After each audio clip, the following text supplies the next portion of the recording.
So many a times we set ourselves on different endeavors. We do something, we pick something up, we keep doing it, and after some certain points we get bored, we drop it. Sometimes we just pick it and drop it. We just start many things in life, and sometimes we do not, or most of the times we do not do justice to it, and we do not fulfill it. And that is a very natural thing. Happens to everybody, I suppose. Happens to me all the time.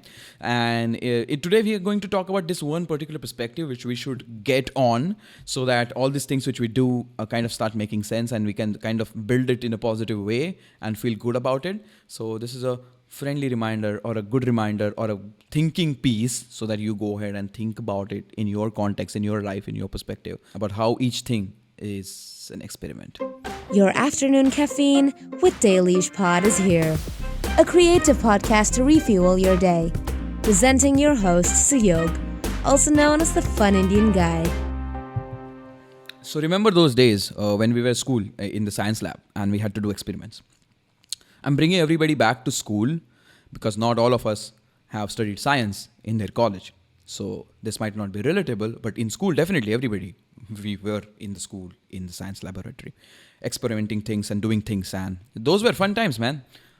Just getting to go into the lab apart from our day-to-day school life brings back happy memories, and that very, very specific smell of that science lab, not always pleasant, but it used to get you into a different vibe altogether. And because you were not often visiting the lab, and there were only special days or the special time of the year when there were lab experiments done, at least in my school, in my curriculum, those were some happy moments because they were like hands-on, action-oriented, application-oriented items. So imagine you are in the school right now and you are doing experiment. And when you do experiment, you kind of get a sheet of paper with all the instructions, step 1, step 2, step 3, step 4.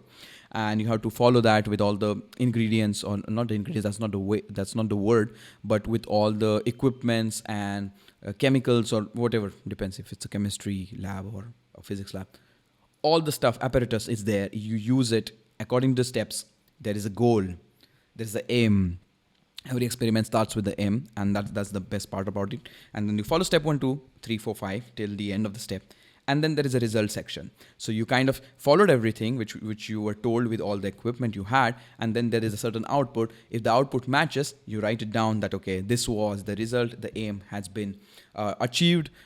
If the experiment goes bad, you might not hit the same result, or the result won't be of the same quality. So sometimes the teacher will come to you and they will be like, okay, maybe you redo it because maybe you goofed up some steps. So you take it slow and redo it, or they kind of tell you, okay, next time when you do it, maybe you have to pay attention to this particular step. So that way it's easier for us, our human brain, which has massive capabilities, but gets funny at times.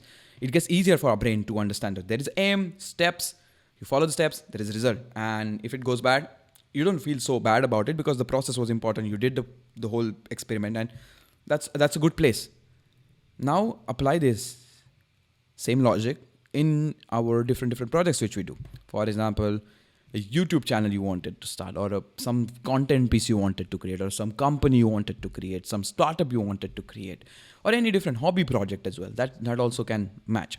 So whenever you pick something up, start with an aim, a small, simple aim for that particular activity. Do not go for a long-term vision that I want to play stadium shows or gigs with my music career right at the beginning of the production learning journey.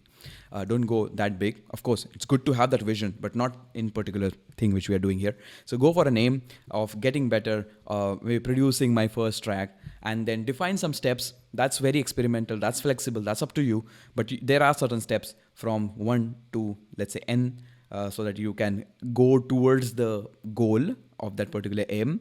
So set that up. So what happens in this particular thing is, once you do the steps, if you fail, you still have the spirit of experiment. Like, I was experimenting. I wanted to do this. This was my aim and I couldn't hit it. But if it goes right, then again you are happy because you have controlled kind of environment created for yourself for this particular journey. And that way you are treating your endeavor as an experiment and not as something you wanted to do, but then you couldn't do it, then you lost the motivation, and then it just went haywire. So whenever you have some controlled environment created for your brain to do these exercises and to do these things, it gets really interesting. So treat everything as an experiment, be it music production, startup, as I said, anything you're doing, turn it into an experiment, because if you fail, that's part of the experiment and you won't be demotivated by that, and you will have, again, you can jump back to the step which you kind of goofed up. So start with aim, steps, and goal, and remember, everything is an experiment. That's all from this particular one. Thank you. If you like what we do, then make sure to follow Dailyish Pod wherever you listen to podcasts, as well as on Instagram. For more visual experience, do subscribe to the Fun Indian Guy YouTube channel. Until next time, have fun.